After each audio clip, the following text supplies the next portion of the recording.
Dr. Trauer, the stage is yours. תודה רבה. תודה רבה להזמנה ולהצגה. אני ממש הייתי רוצה לבוא, אבל בינתיים אני מלמדת במינכן, אז לא יכולתי לבוא. אז אני מצטערת שאני בזום, ואני גם מצטערת שאני אדבר באנגלית, כי לא הספקתי. So the project I would like to present today approaches Gershom Sholem's early commentaries on the Bible from two perspectives. One perspective is my postdoc project, where I research commentaries on Song of Songs through the ages. So the focus is not on a particular point in time, but on the systematic question of how discourses on love in the respective contexts shape Jewish approaches to Song of Songs. And the 19th and 20th century Germany context is one example for that. The second perspective requires a bit more explanation, as it has more to do with Scholem himself and how he understood his intellectual project and how he was understood, especially by the German Jewish intellectuals of the so-called Frankfurt School of Critical Theory. Can you see my slides? Yeah. Yes? Okay, perfect. When Theodor W. Adorno wrote a short gratulatory essay in honor of Gershom Scholem's 70th birthday, he emphasized how the latter had always been interested in what he calls the Nachtgeschichte der Juden. He means the unorthodox undercurrents of Jewish intellectual history.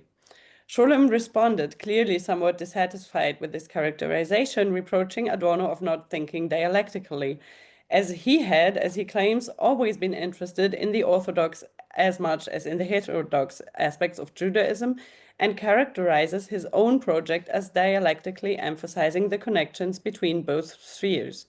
This self-stylization did not occur to Scholem only at the age of 70, but rather it is a very prominent feature of his early diary entries as well. I will come back to it shortly. One reason why Adorno was invested in Scholem's approach to tradition was that he borrowed from Scholem, and especially from his later studies of Kabbalah, a notion of how a philosophy should relate to earlier texts and tradition. As formulated most clearly by Horkheimer in his Traditional and Critical Theory, philosophy should not aim to reinvent itself anew each time, claiming to depart from first principles and systematically deduce in a vacuum. Rather, it should seek refuge in texts and, critically, of course, contextualize itself within the existing philosophical tradition. Such theory views itself not as a brand new beginning, but rather as a form of commentary to the philosophic tradition from which it seeks to salvage the elements worth saving, or which it tries to transform and secularize in a way that ensures its persistence. An example of how such a contextualization and anchoring of even the most radical thoughts within tradition can be realized is, according to Adorno, to be found in the way Jewish mystics related to tradition, a notion he developed not through a reading of Kabbalistic texts, but rather departing from Gershom Scholem's studies on the matter. A formula very close to Adorno's heart, Kabbalah means tradition, encapsulates his notion, as expressed here in his meditations on metaphysics and negative dialectics, that the critical philosopher is indebted to tradition, just like Jewish mysticism in its farthest ventures of metaphysical immediacy did not deny being vermittelt, mediated by tradition as well as by its own historic situatedness. More practically, the sense of commitment to tradition is expressed in Adorno's dictum that one should profane Texte wie Heilige anschauen, that is, to regard profane texts as sacred, or depending on the interpretation of anschauen, to read or approach profane texts as one does sacred ones. One can raise a more preliminary question, and this is where I think Scholem may play a role for the hermeneutic principles of critical theory, that is, how does one, in the eyes of Adorno and other philosophers of this school, read sacred texts? In order to define what it means to take religious hermeneutics as a starting point for secular hermeneutics, one would first have to outline what their understanding and maybe also their cliché of religious commentary entailed, and for this, Gershom Scholem may be a reference point. To be sure, I do not turn to Scholem in order to determine what Jewish Bible commentary entails, but rather to understand what Jewish intellectuals without much Jewish education like Adorno thought it entails, and how they thought that such an approach would assist them in what was perceived as a cul-de-sac road of modern philosophy. So we now have an orientation of what is at stake, or what might be at stake philosophically from a perspective of German Jewish studies. The more concrete question, and the one I will turn to today, is what commentary meant to Gershom Scholem, and this is where I return to my departing point, that is Gershom Scholem's relationship to the Bible. I turn to his early writing, where he explicitly dealt with the Bible in translation and commentary, as well as meta-commentaries on how the Bible should be read. This includes some diary entries and especially the commentary on Song of Songs, to which I'm devoting most of the time, and he also wrote commentaries on Lamentations and on Jonah that I will mention only comparatively. When Scholem comments upon reading the Bible, he mostly emphasizes how it is not to be read. Very early in his diary, he compares Hirsch and Grätz, criticizing Grätz for his arbitrary translation and his hypercritique. In the same vein, he especially emphasizes that a scientific reading, also with regard to the Talmud, is of no use, a principle he also applies to his Jonah commentary, as we shall see. He also rejects allegorical reading, as we will see in his commentary to Song of Songs and in his comments on the correct understanding of the book of Genesis. On the other hand, he expresses his strong annoyance over a scholar for his pshaten, that is, reading and explaining the text according to its pshat, its simple sense. With that, he has already excluded most of the available principles of Jewish exegesis. We will look closer at the solution for this aporia when we come to Scholem's own commentaries in a minute. I would like to start with what has been for me the most enigmatic statement of his so far in his short early diary entry, where he reads the Bible, from which he profits, as he said, more than any Orthodox person, because he regards the Bible as a subject, not as an object, which would be terrible. This is what he says. He attributes this notion to Buber. In a footnote, the edition points to the first of Buber's 3 Vorlesungen über das Judentum. Indeed, most of what Gershom Scholem writes in his diary at the time, down to the examples he mentions for biblical passages he is personally fascinated with, and even some of his very personal religious experiences, is taken from those lectures almost verbatim. In the third lecture, Buber does indeed mention the exact Jesaja quote that Scholem also refers to in this diary entry, and demands it should not be read metaphorically, but as a testament to subjective human experience. In the first lecture, Buber also calls for subjectivity of the reader, when he demands that one becomes aware of one's own individual and subjective existence vis-à-vis tradition. The idea of subjectivity of the biblical text that Scholem explicitly attributes to Buber, however, is not mentioned there, but it's possible that he heard it somewhere from Buber at the same time. I will come back to the notion of subjectivity that Scholem might have intended here within his commentary of Shir HaShirim that I will now turn to. I skipped some Buber part. Scholem's conviction that the biblical text is not to be read metaphorically or allegorically can be best explained departing from his commentary to Song of Songs. He first expresses his appreciation for the fact that a song dealing with the theme of erotic love between a bride and her lover was preserved within the biblical canon, a fact that has puzzled commentators throughout the generations. As you are certainly aware, there exists a long-standing Jewish and also Christian tradition of reading the text allegorically. Famously, the bride is Israel and her lover is God, or to just give another example from medieval and Renaissance Jewish tradition, the bride is the philosopher, her lover is again God, her desire or eros is the striving for truth, and the union is the dvikut or connection with the active intellect achieved by the philosopher due to divine grace. Scholem implicitly gives an example for such allegorical reading when he mentions that the song's greatness allowed for it to be the dwelling place of the Torah and the Holy One. In his eyes, it is the dignity of the song that allowed for such readings. Scholem, however, rejects such traditions, acknowledging that the allegorical reading is tempting, but misses the point. Instead, the text is to be taken verbatim, wörtlich. In his meta-commentary, Scholem evokes the contemporary rejection of the allegorical in favor of the symbolical. in Goethe's words, as he puts it in Maximen and Reflexionen, and I'm translating the third paragraph because I heard that not all the speakers are actually in German studies so much, so I'm reading a bit in English. There's a great difference between a poet seeking the particular for the universal and seeing the universal in the particular. The one gives rise to allegory, where the particular only as instance or example of the general. But the other is the true nature of poetry, namely the expression of the particular without any thought of or reference to the general. If a man grasps the particular vividly, he also grasps the general without being aware of it at the time, or he may make the discovery very long afterwards. According to such a reading, Song of Songs does not consist of singular elements that each represent allegories or metaphors for metaphysical concepts like God or the Torah. Rather, the metaphysical notion of love itself is contained within the biblical text in a condensed and concrete form. Put simply, by encapsulating one specific bodily experience of love, the song hints at the greater idea of spiritual love, which is, in its turn, divine. Thus, the general is conveyed through the particular, and the specific points to the general, but, as we saw, not by way of allegory, but as a symbol in the Goethean sense. In the biblical song, an idea of love is evoked, being itself divine, without any of the particular elements of the story representing God.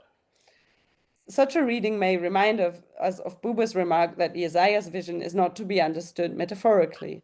Exegesis, in this sense, is not translation from a metaphorical language into a non-metaphorical one. It is prehension of its overall meaning. In this case, on the basis of a concrete and subjective experience that points to a metaphysical one. The general is perceived through the particular and therefore lies precisely in the Wörtlichkeit of the text. Scholem also alludes to a theory of the Hebrew language rooted in Jewish tradition when he asserts that one has to be a pig to see any tzoten, that is gasut, within Song of Songs. In rejecting such implications, Scholem stays true to a Maimonidean tradition, explicitly asserting, as does Maimonides, that the Hebrew language is incapable of expressing body. As you are aware, Song of Songs contains many passages whose erotic allusions can only be ignored with great effort. Scholem's German translation of the song renders those passages rather faithfully and without avoiding the central implications. This goes to show that his statement is not directed against the central aspects of erotic love, but rather against a certain way of relating to the central. Erotic aspects of love are not to be read smirkingly with a hämisch verschobenen Gesichtswinkel, as he says, but rather as part of the particular and even profane experience that still points to the divine idea of love. This is congruent with a statement from his early diaries about how the book of Genesis should be read. Here again, he emphasizes that one should not interpret the text allegorically, but rather read it as stories about everyday human life in a peasant society. Some people, according to Scholem, have found it difficult to see anything divine in the profane accounts contained in the book of Genesis, a sign that they have unlearned or forgotten how to read the Bible. Hanna, sorry, more 5. Yes. Sorry? 5 minutes. Yes, of course. Sorry, that's the only way that I can talk. I can contact. No, less than 5 minutes, I hope. I quote, "These stories do not tell of extraordinary things, but rather of the ordinary life of everyday existence. And that is what is extraordinary about them, that this ordinary life is presented as truly divine and ideal. No other people has come up with this idea of bringing heaven down to earth, of discovering it in everyday life." It is precisely in the profane sense of the text, and with Song of Songs one might add even in the profanities, that the metaphysical is available to the subjective reader. Interestingly, the idea of approaching profane texts as sacred is reversed.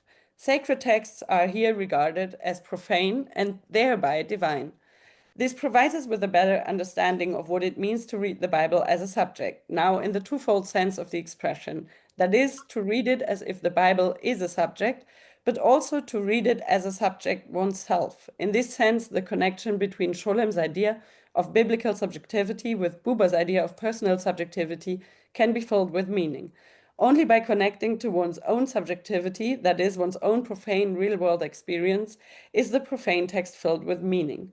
This is possible because the text is itself the expression of a subjective experience that resonates with the subjective experience of the reader, his own subjectivity being the condition for the experience of the subjectivity of the text, not an obstacle to the correct understanding, but rather a precondition for any meaningful access to what is symbolized by the text. This is in a way the opposite approach to that of philology or biblical critique.